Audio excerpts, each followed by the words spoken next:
Welcome back to SoulBack. This is the R&B podcast. Kyle here, and I have Tom with me. Tom, what is going on? Where is Ed?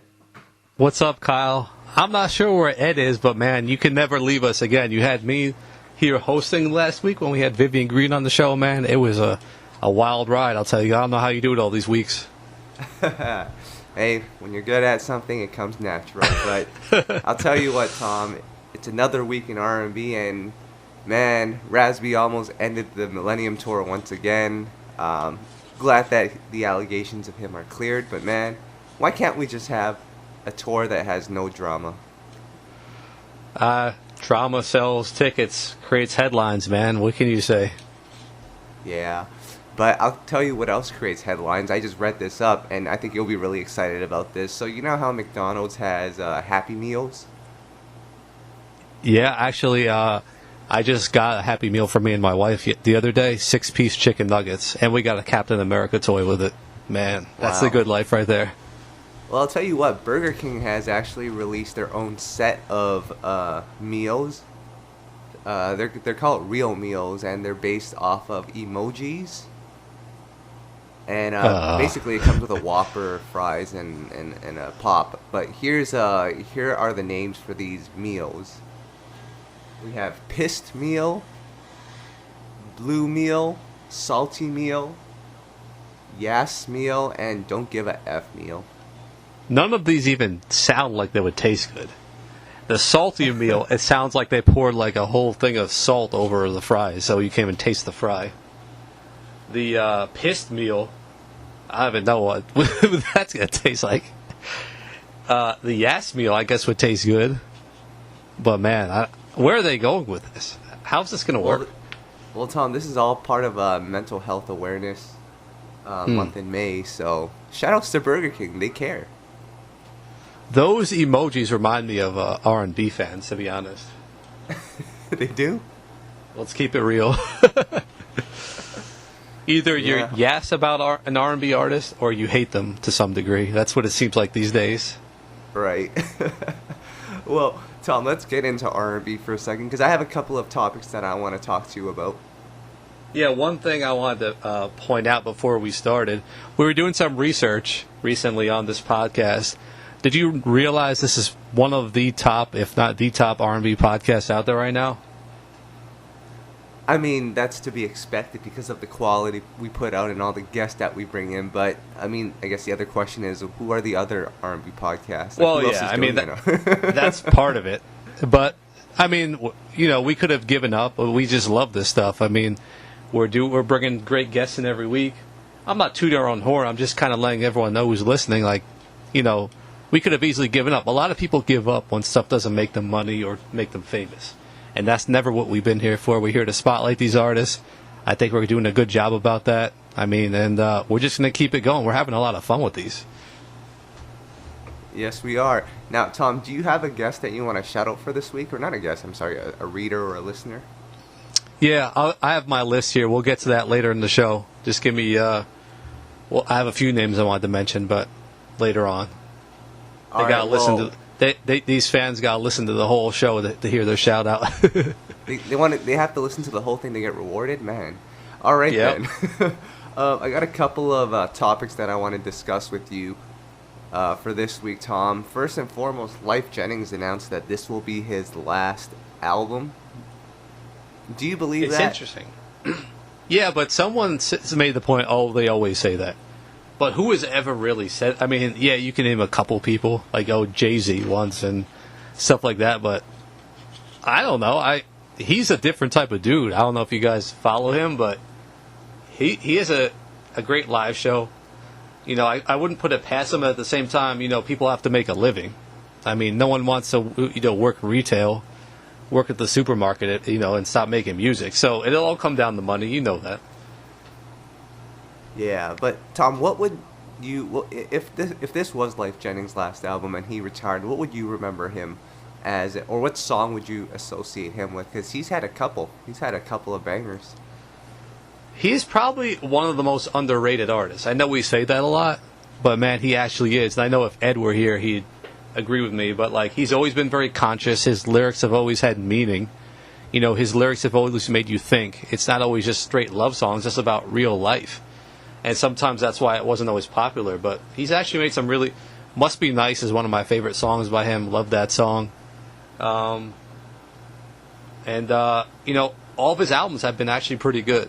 And he's one of the best live performers I've seen. I remember this show I went to in New York. It was him, Genuine, Tank, and Joe. I remember telling you about this one.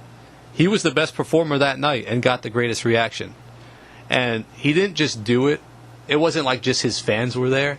He made people by the end of the show stand up and cheer. Like, it was that good. So he's actually a really great artist. It would be sad if he actually retired. I mean, Joe hasn't really backed off on his retirement claim. I still haven't heard a new album from him. So, hey, we might be headed down that route.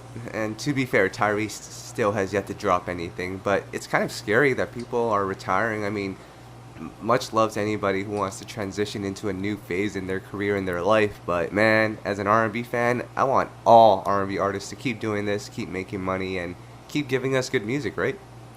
Kyle, I'm going to tell you guys a secret that I've never said, and this for the first time I'm going to reveal on this podcast.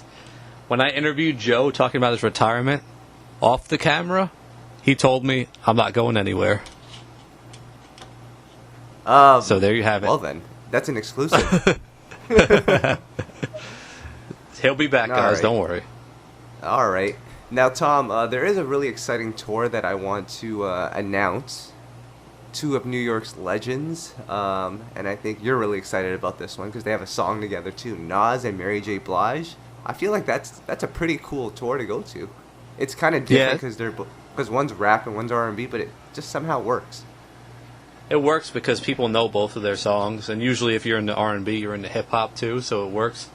Man, they dropped a song a week and a half ago on The Breakfast Club, and no one even can hear it unless you were listening that day. It's crazy. When is that even coming out?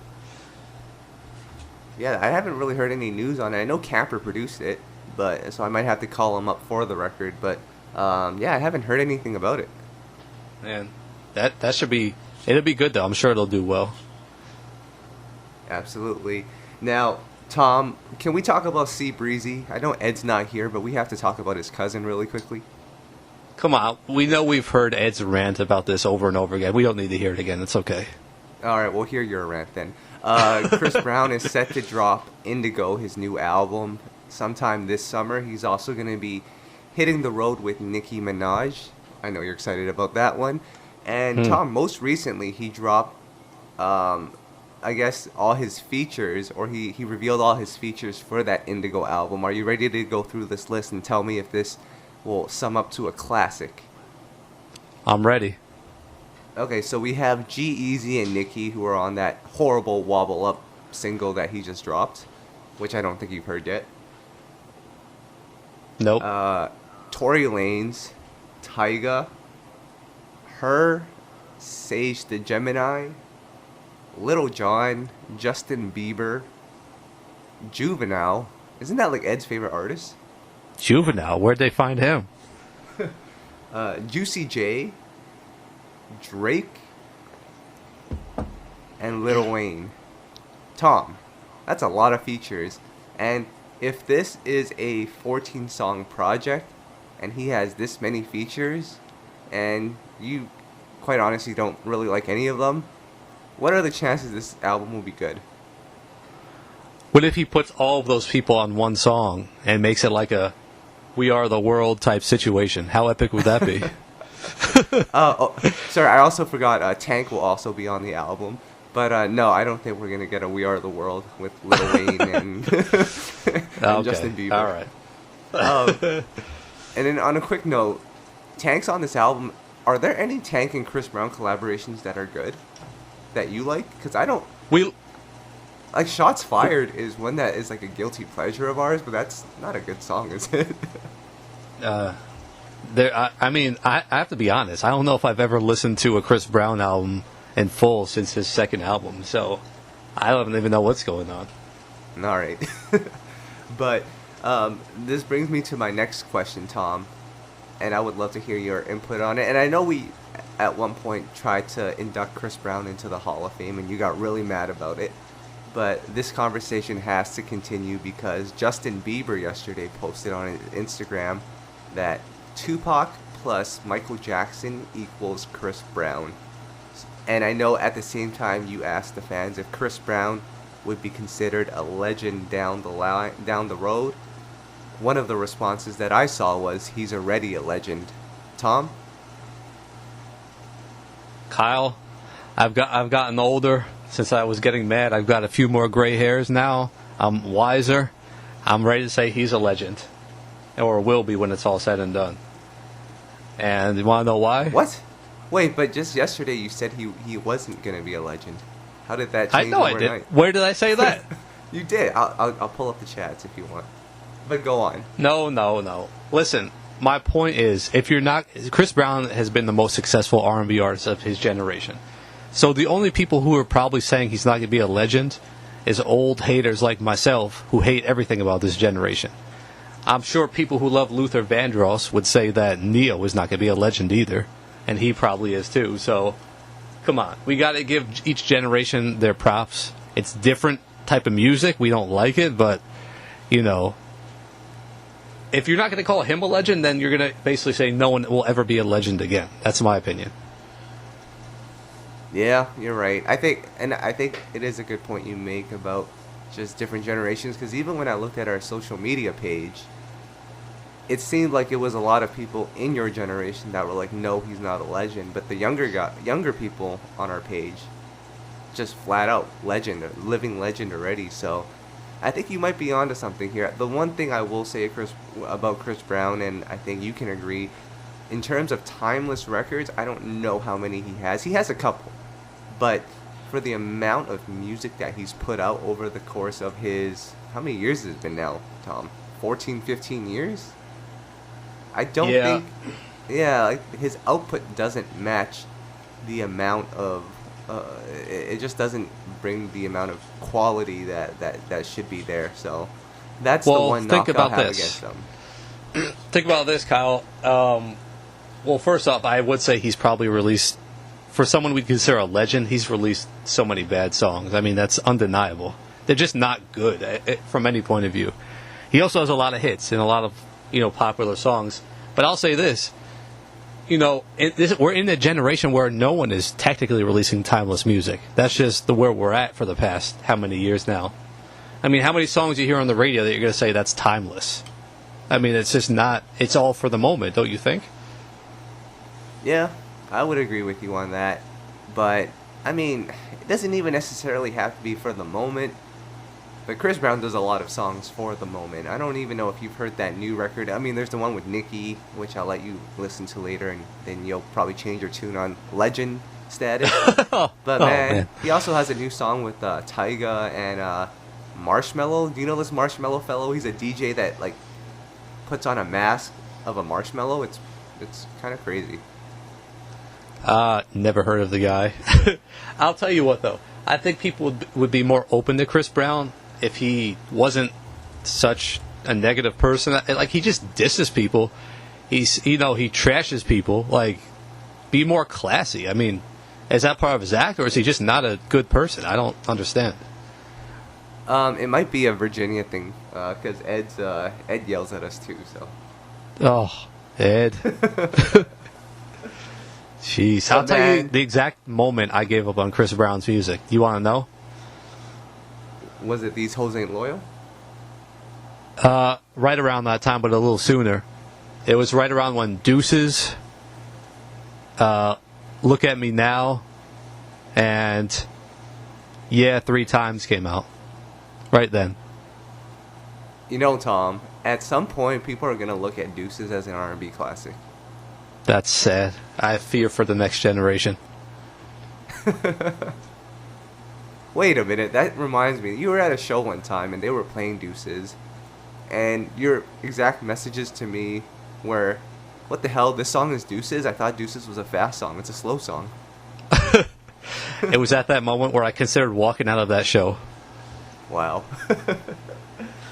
I'll be honest with you.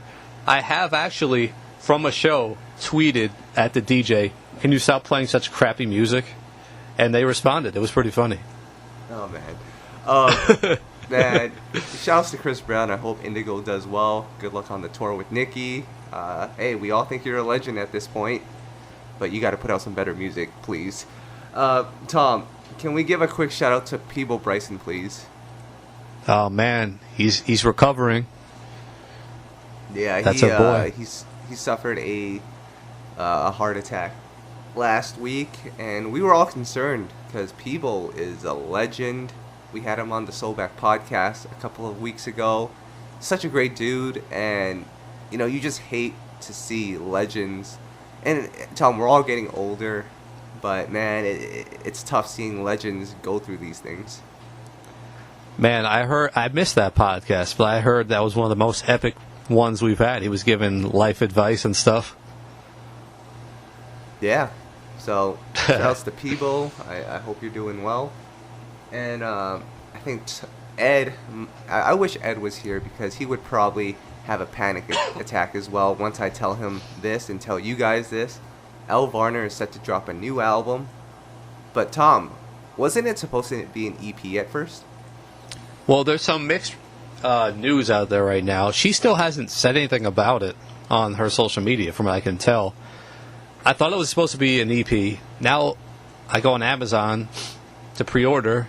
It's listed as an album. It's listed as her sophomore album in the description.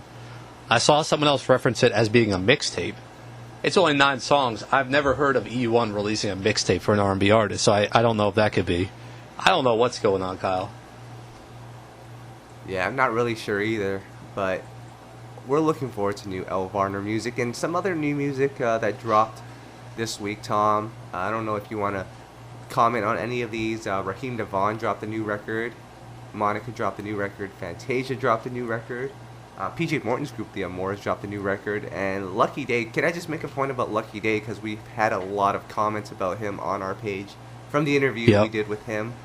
I actually did some Wikipedia research, and it turns out Lucky Day went by the name D Brown back in like 2008. And I remember during that time, that was like during the era when music would leak left and right. D Brown, his music was always on those blogs. And it's just crazy that 10 years later, he's rebranded into something else. But I think the cooler story in all of that is he's been grinding for 10 years. Absolutely. That's crazy. It pays off. Sometimes you just got to stick with your dream, and it can pay off. Don't just give up. In this day and age of instant gratification, it's not always the easy thing to do. Yeah, so shoutouts to Lucky. And Tom, I got to say, that Fantasia record I just mentioned and that Raheem DeVaughn record, both of them are fire. Absolutely, man. Check those out. So definitely there's one piece of news there's one piece of news I wanted to highlight. Eric Roberson. Did you see this? What he's doing for his fans who don't like his album? No, I didn't. What happened? He's offering you a refund. If you buy his album and don't like it, he'll give you your money back. Wow. Kyle, I could think of a few albums we'd like to have our money back on. Actually, you know what? That brings me to let's talk about this, because we've all had albums, especially back in the day when we actually bought albums. You pick it up, it's not actually good. 112's Hot and Wet album. But oh, God. when you bought these albums back in the day and they weren't very good, what would you do with the albums? Would you force yourself to like it? Did you just take it as, an experience? Because, for every good album, you'll get a bad one. Like, what did you do with those albums? How did you look at that?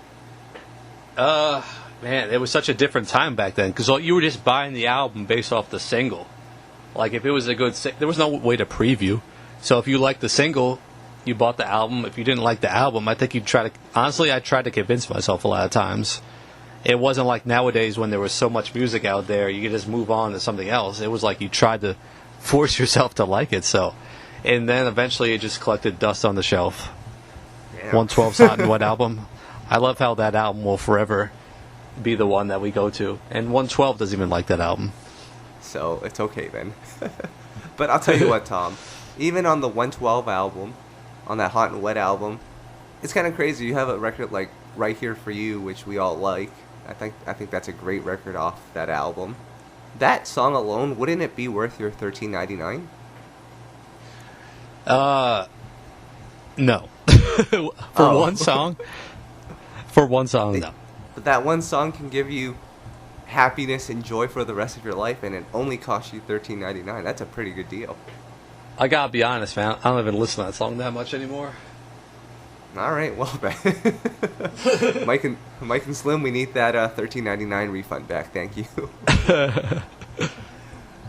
All right, Tom. Let's. I know we have a lot more to talk about, but let's bring in our special guest. All right, guys. Welcome back to SoulBack. Like I said, every week we try to bring in a special guest, someone who has brought soul back. And Tom, I'm really excited about this one. Who's our special guest? I'm excited to speak to this week's guest, especially because this dude is a vocal beast. He has been a big part of Dru Hill for the past decade or so. Man, and now he's doing big things as a solo artist. Well, welcome Tao Soprano to the SoulBack Podcast. What's up, man?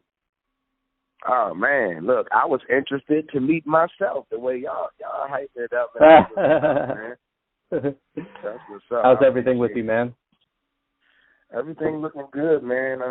Like you said, working on my solo project and trying to let the world know who I am. You know what I'm saying? As a solo artist, and just trying to make these big moves, man.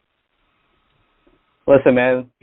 Everything we do at R&B is positive support of the genre. We're not into gossip. We're not into, that type of stuff. But we just want to see if you can, issue a statement to the fans on the Dru Hill situation, where you stand with the group before that, and then we'll move on.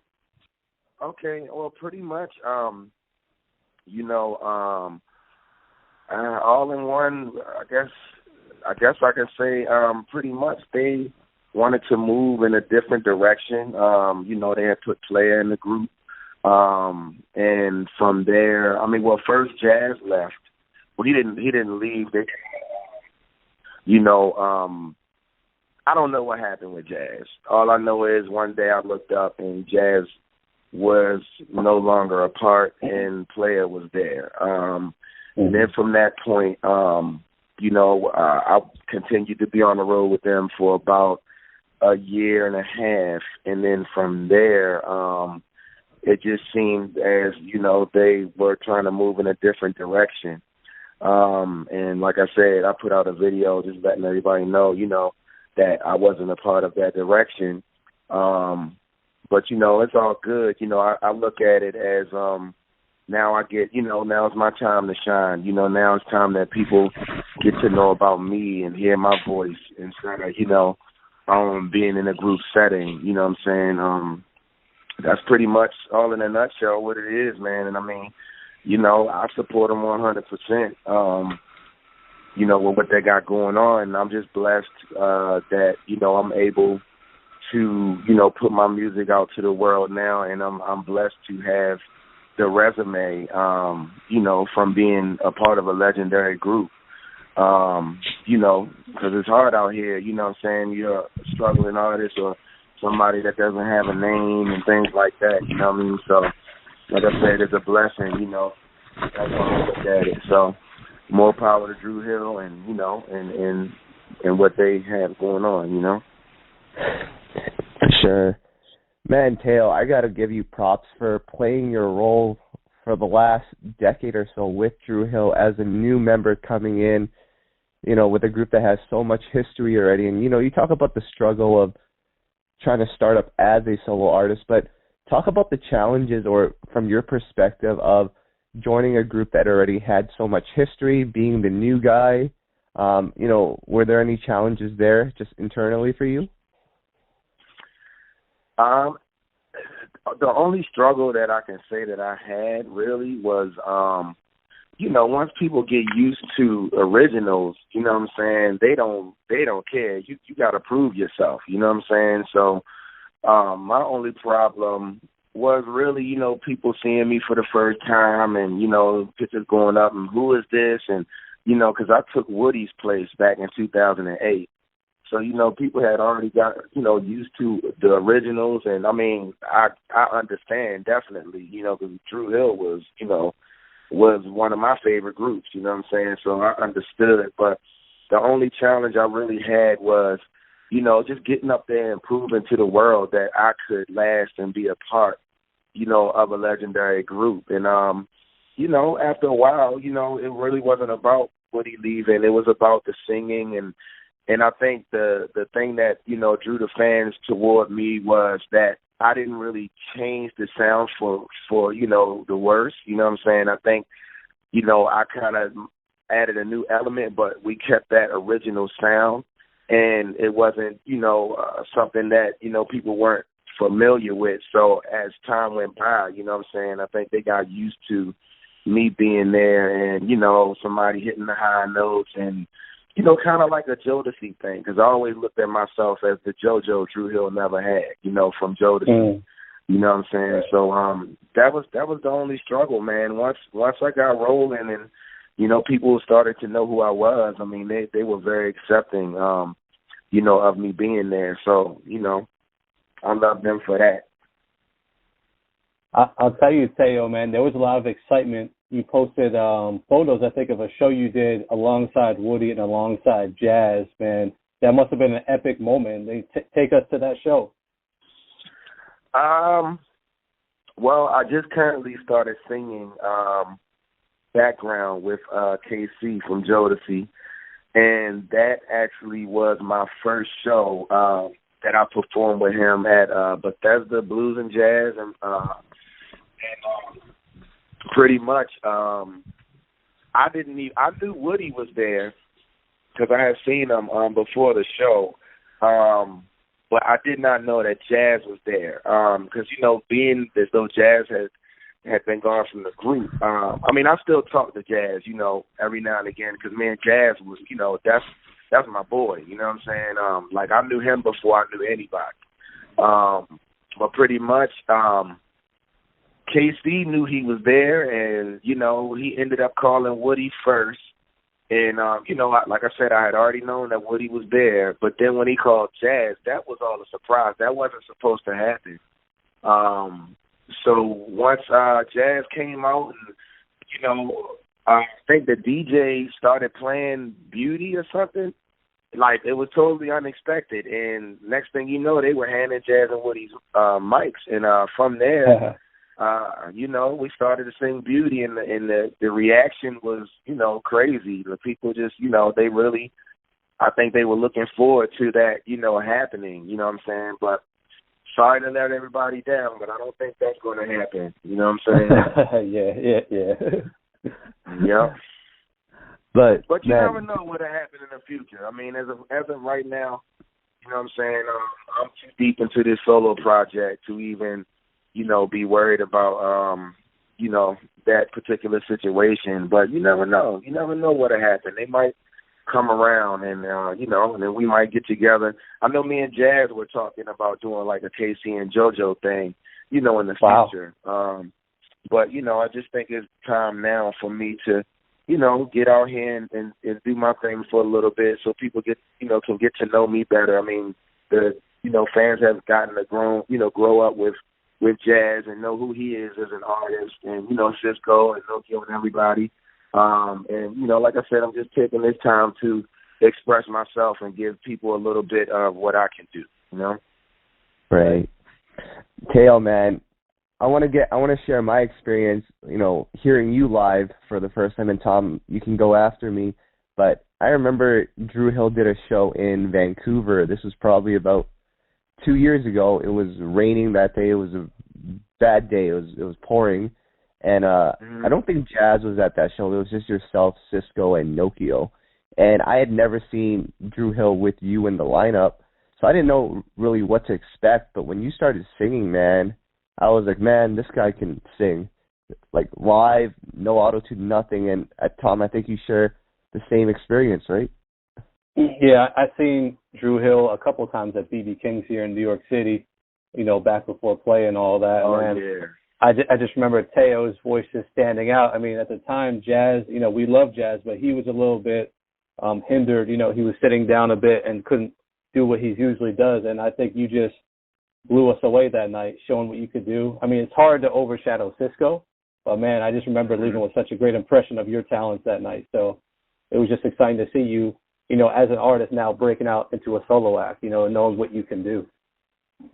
Well, I mean, I'm that's one thing about Dru Hill that, you know what I'm saying, was a good thing. When I came along, they kind of added, you know, little spots here and there for me to showcase what I can do with, you know, cover songs, or, you know, Max Cisco giving me you know, certain parts of his, you know, verses, or, you know, ad-libs or what have you. And, you know, I'm thankful for that. You know, that was an opportunity for me, you know, and I think, like we said from the beginning, as far as like the fans and how hard it was in the beginning, I think that's what helped me along the way, you know, by having those parts and letting people know that, look, I am, you know, I can stand with these guys, and, you know, that, you know, we do sound great collectively and, you know, by ourselves, you know what I'm saying? So I was just grateful for that opportunity, you know what I'm saying, to get up there, and especially BB King's, we did that like a couple of times. So, you know, every time we went to BB King's, people, you know, always were like expecting, you know, certain songs that I sang. You know, people would start requesting, you know, that I sing certain songs like Pretty Brown Eyes and Crazy from Gnarls Barkley, and, you know, things like that. So, you know, it became a regular thing, man, for the fans. So I'm thankful for that opportunity. So cool. So, Tao, you had mentioned earlier that you kind of looked at yourself as maybe like filling in that spot for, you know, for Dru Hill as like the JoJo Haley, and now you're on the road with KC. So is this like the new KC and JoJo here, or what's the situation with KC? No. I could never replace JoJo, man. Pretty much, KC has a solo project coming, and once the whole Dru Hill thing happened with me exiting the group, I reached out to KC because I got grown to knowing him over the years. I've known him actually my whole time. In 2008, I met KC in London. We had a show together, and I just reached out to him, and pretty much KC, I mean, he was ready, man. He like I say, he's doing this solo project, and he has another guy up there named Lonnie Burrell. That's his background singer, and I guess I just caught him at a good time, and he accepted me with open arms, and you know, I've been on the road with him as well, so y'all be looking out for that too. I haven't heard anything yet as far as his, you know, single or anything off of the album, but I'm pretty sure. I mean, he sounds amazing. You know what I'm saying? Over the past couple of years, I'm pretty sure you guys know that, you know, he's been going through his little thing or whatever, but now he's absolutely, you know, he's quit alcohol, and, you know what I'm saying, he doesn't even smoke cigarettes. I mean, he sounds great, you know what I'm saying? So that's a blessing. I mean, that's actually, I sang lately to become a part of Dru Hill.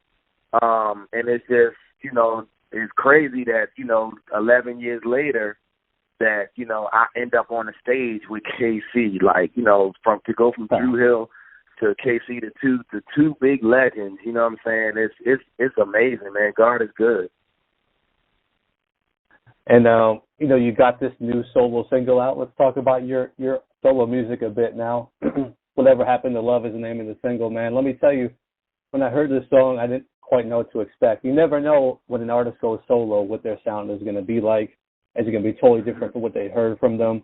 So when I heard this song, I immediately fell in love with the song because, man, it's progressive. The production's a bit progressive, but, man, it's so soulful. Your vocals are really shining on the song, so we love it. It's already one of our favorite songs this year. Talk about that song a bit. Well, I kind of started doing, I reached out to a producer that produced Andrew Pendant's Day. His name was Wally Morris. And we've always stayed in contact, you know, ever since that album was put out. And I reached out to him, and I told him, I said, man, hey, you know, I just want to have a solo record, you know what I'm saying? You know, just to see, you know, I had been in the group so long. I just wanted to see if I could still, you know, do it, you know, as a solo artist, because I hadn't really recorded anything by myself, you know, while being in the group. So I just kind of wanted to, get my feet wet and mess around with something. And we were on the phone one day, and he, the thing was, me and Wiley always had chemistry. Like during the Independence Day album, we had a great chemistry. Like I would go in and sing some stuff, and he would say, "Oh, sing this," or if he had some stuff already ready, I would add to what he had going on, and we just had an amazing chemistry.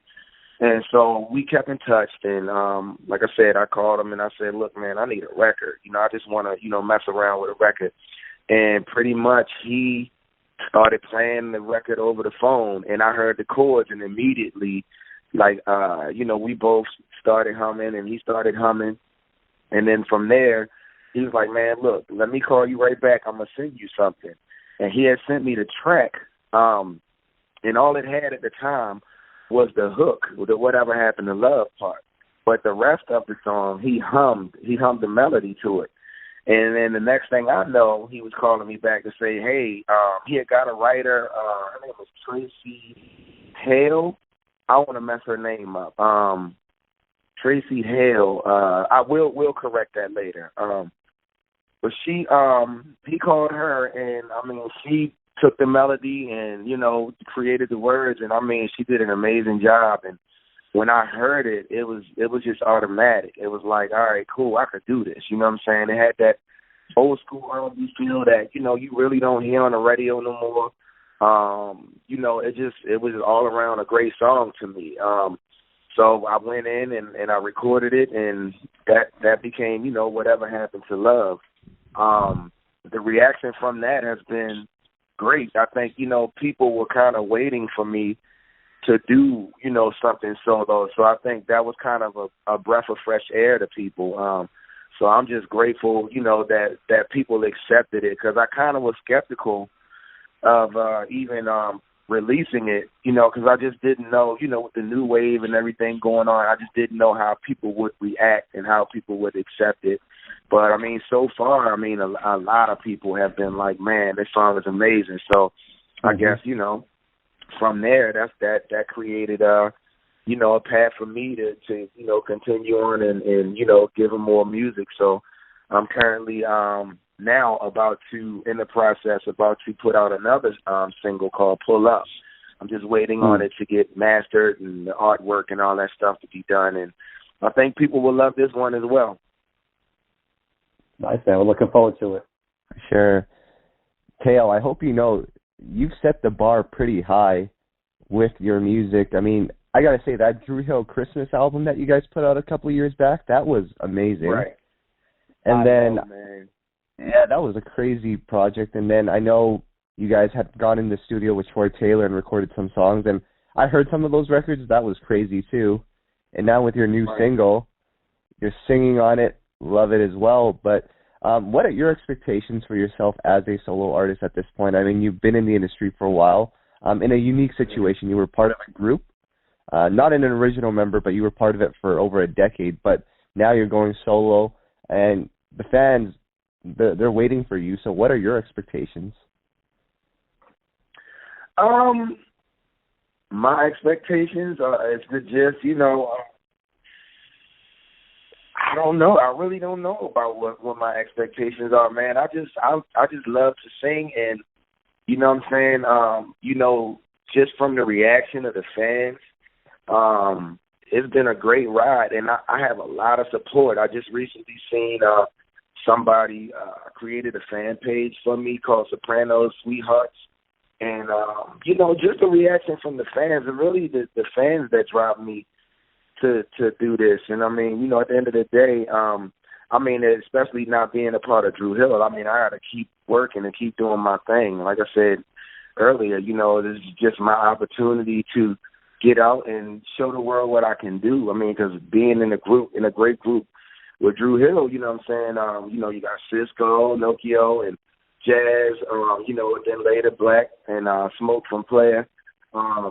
It just kind of like put me in a spot where people really wanted to hear more from me, you know what I'm saying? So I don't know, I guess my expectations are, for people for me to like show people that R&B is still alive. You know what I'm saying? That you can go in and you know, record without using a whole bunch of auto-tunes. That, you know, you don't have to follow what's going on to be great. You know what I'm saying? As long as you be yourself, you know what I'm saying? And, you know, give the people what they're used to. I mean, you can add a little flavor to it, but you give the people what they're used to. And I mean, given that good R&B sound that's currently been just not present, you know what I'm saying? I just want to give people real music and for people to appreciate, you know, what I do as a vocalist and, you know, just give them a little bit idea of, you know, what kind of style I have. And, you know, because like I said, being in Dru Hill, nobody would ever know that. They would think that, you know, I would be really stuck to one style. So just to put my style out there and give them that real R&B, man, that's what I'm about. Love to hear that, man, and we're definitely looking forward to hearing it and always happy to support you, you know, with this solo endeavor.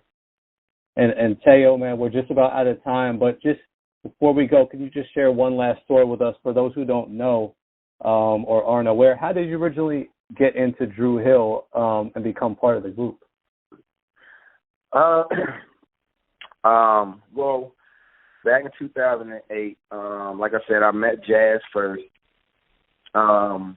And, you know, we always used to go over to Cisco's house. You know, he always had the parties and things like that. And the whole group would be there. And, you know, for a while I would go around and I wouldn't sing anything. I would just, you know, just kind of play in the background. And one day I just decided to, you know, start singing with them. Like I said, they love Jodeci. So most of the time we were singing like maybe Boyz II Men and the Jodeci songs and things like that. And one day, when I opened my mouth to sing, people kind of were blown away. And Cisco looked over and he just looked at me. He was like, "Man, so you mean to tell me you were supposed to be in the group this whole time?" And I was like, you know, whoa, you know, that was a compliment to me because I had been trying to do my thing for years. So later, maybe I had been with Jazz from like 2000, like 99 on up to like for a while because I remember when they dropped Dru World Order with Scola in the group. And, you know, I just kind of always envisioned myself being a part. I can remember being 16 and driving when Tell Me came out. And I always said to myself, boy, if they had that high, that JoJo note there, boy, they would be amazing. I mean, they were already amazing, but I just felt like I could add so much to the group. So later, I think Cisco was doing a reality show called Gone Country. And I called him to congratulate him on that show. And then he was like, "Man, that's crazy. We were just talking about you." This was like back in 2008. And I said, "Wow." I said, "Okay, well, what's going on?" And he's like, "Man, look, we want to put together an audition, you know, because Woody was going to leave, and they were knowledgeable of that. They knew that he was leaving, so he was a part of that show or whatever." And they said, "Look, we want to put you in a group, but we don't want to just put you in a group. We want to, you know, you got to work for it, you know what I'm saying? So we're going to have a talent show and go showcasing, you know, for you to perform what you perform in the showcase and, you know, to be a part of Dru Hill." And I mean, of course, yeah, I would love to. So I ended up doing the show, and I think it was like 27, maybe 28 contestants. And I can remember going number 5 or something like that. And when I went by myself. Usually, you know, back in those days, like, I would take the whole family, you know, look, y'all yell when y'all hear me sing, we need to get this, you know. But I went with my cousin, and pretty much he was the only one there. And like I said, I can remember going at number 5, and in my mind I was thinking, these people going to forget all about me after they get to 28, 29. And when I got off stage, Cisco's dad had walked up to me, and he said, "Man, if my son don't pick you to put you in this group, he crazy." And that kind of encouraged me a little bit, and that gave me a little boost. And from there, you know, people kept going up, and I realized that the reaction wasn't like mine. You know what I mean? So in the end, they did this. They picked 3 people to harmonize with them, and I was, you know, one of the 3 people.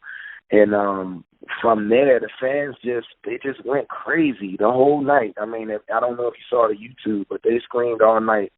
And from there, the next day, we were going to the radio station to introduce me to the world, you know, as being a new member of Dru Hill. And like I said, I sang lately the Casey and JoJo version at that contest. And like I said, just, you know, the irony is, you know, now I'm on stage with KC now, you know what I'm saying? So, you know, God has definitely been a blessing on my life, man.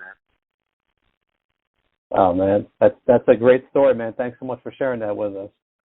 Oh man, well thank y'all for the love, man. And you know, I'm definitely coming with some more heat, so be on the lookout.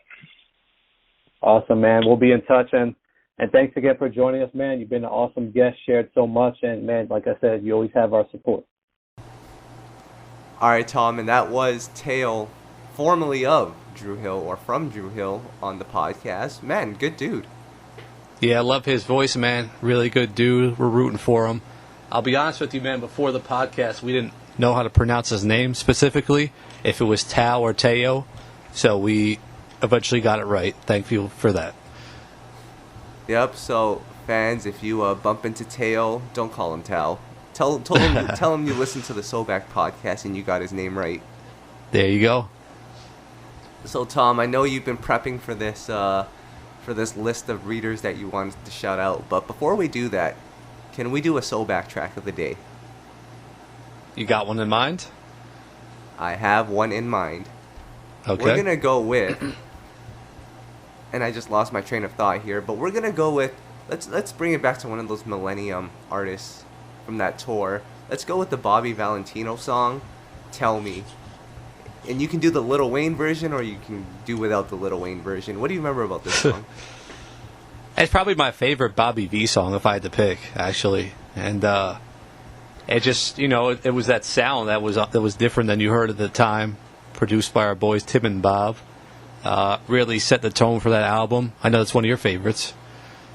Yeah, I think, man, you just posted about the album on Instagram a while ago, and I feel like that album is underrated for its time. It had some great records on it, especially during a time when everything was starting to go a little more trendy, a little more hip-hop. He came with a traditional R&B album, with help from Tim and Bob, of course, but some of those ballads on there, they took me back to like a Boys to Men era of music, where it was just live instrumentation and just singing.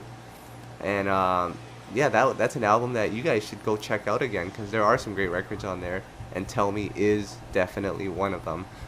Tom, what's going on with You Know I Got Soul, and are you going to give us that fan list that you keep hyping us up about? I got 2 people in mind. These are two fans who chime in on just about all of our Facebook posts and discussions. The first one is Jamarcus Andre Mims Sr. He always has some good commentary on our Facebook page, chimes in, really knows his stuff. The other is Mary Jo. She's one of the biggest Joe fans who's followed us for many, many years. Still keeps up with us, once again, on our Facebook page, chiming in on stuff. Man, she, from what I know from her, being such a big fan, she travels a lot to see Joe perform. That's a true fan. I believe she's in Europe, so we don't get that type of love here in the U.S. like we always talk about. So those are 2 I want to shout out this week. Man, shout-outs to both of them. And shout-outs to all of our readers. I know we post a lot of things on Instagram, on Facebook, on Twitter, some positive, some negative, but the amount of love we get and the amount of discussion, it's refreshing, Tom, to see a bunch of educated people talk about a genre we all love. Absolutely, man. It's pretty cool. And I'll tell you what's also pretty cool. Actually, it's pretty funny. It's like moments when you're trashing R&B on Instagram, Tom. For some reason, Jermaine Dupri always likes those posts.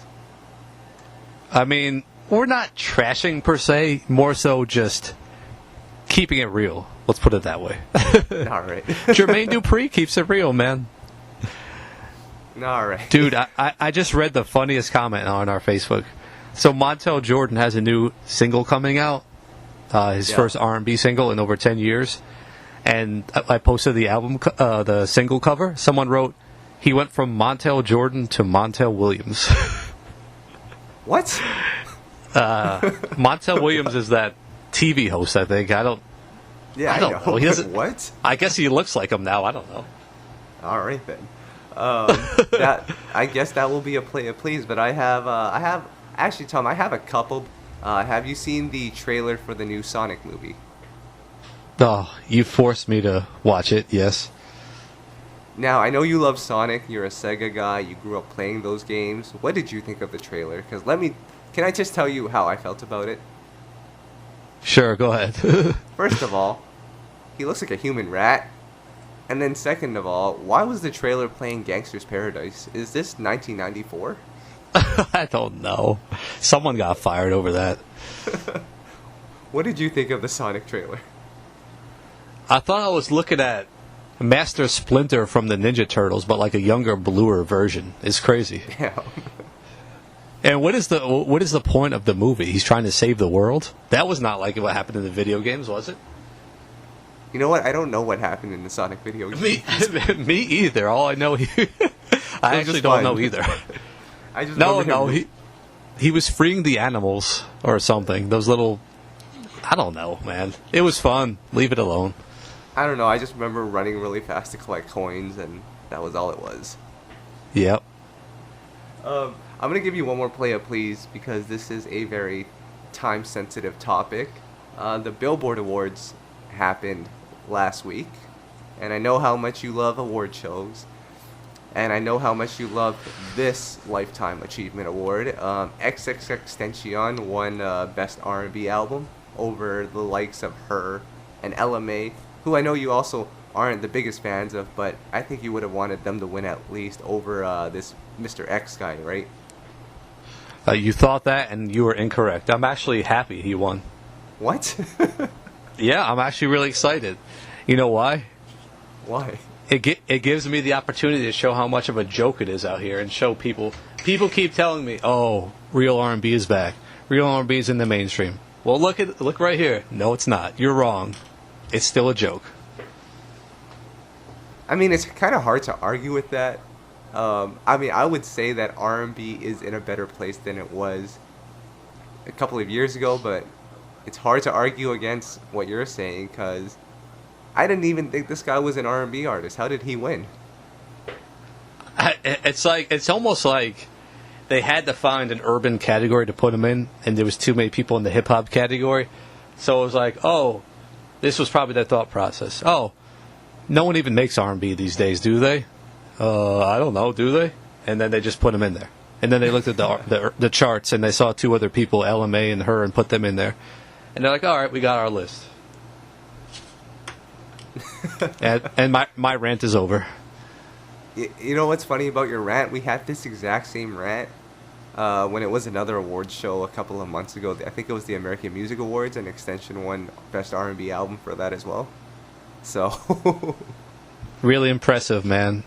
It's really a slap in the face, though, to all of our R&B artists who are really making quality R&B music, and this is who they lose out to in an award. Come on. Yeah. I have nothing to say to that. And then, Tom, the last play of please here, and I thought this one was pretty cool. You remember Miguel's epic Hulk Hogan leg drop at the award show a couple of years back? Yep, of course. How could we forget? Man, that's still one of the greatest moments in R&B history. But Paula Abdul, you remember the Mortal Kombat character Kung Lao? Of course, with the hat. So Paula Abdul did her best Kung Lao impersonation. She was performing on stage. She had a hat, and she tossed it, and it hit someone in the neck. Finish her. But the play of please comes from the person who was hit by the hat, where she tweeted out, "Wow, I just got hit in the hat and got injured by the legend Paula Abdul," and gave thumbs up. That's positivity right there, Tom. I mean, how do you get injured by a hat? Was it the steel hat? I don't know. Hey, if it's coming at you at like 100 miles an hour, it's going to hurt. Paula Abdul could throw a hat 100 miles an hour? Now that deserves an award right there. Wow. Man, shout outs to Paula. Tom, what's going on with the site? Man, can we just give a quick shout out to our friends Naughty by Nature, especially our boy KG? They just started out on their mixtape tour alongside New Kids on the Block. Man, they're doing some big things. They have a full tour. They have a lounge set up before the show where you could meet and greet. They have this huge bouncy chair. They have their mascot. Man, they're doing some cool things. I wish more of our legendary artists could get on tours like this and do some cool things, but they just kicked that off the other night. Other than that, man, just a lot of new music on the site. It's been a solid year for R&B music. Check it out. Some of the songs you mentioned, the Hamiltones announced their debut EP. Selena Johnson's new video is out. D'Angelo's documentary we'll talk about more next week, I think, is coming out. A lot of good things right now. Yeah, for sure. And then on that note about the tour, I think Salt-N-Pepa's also on that tour, right?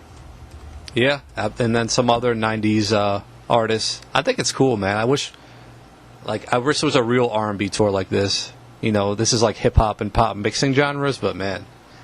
There is a R&B tour like that. It's called the Millennium Tour, Tom. We need more, Kyle. We need more of it. Well, maybe maybe if you showed up to the New York show, we would have more.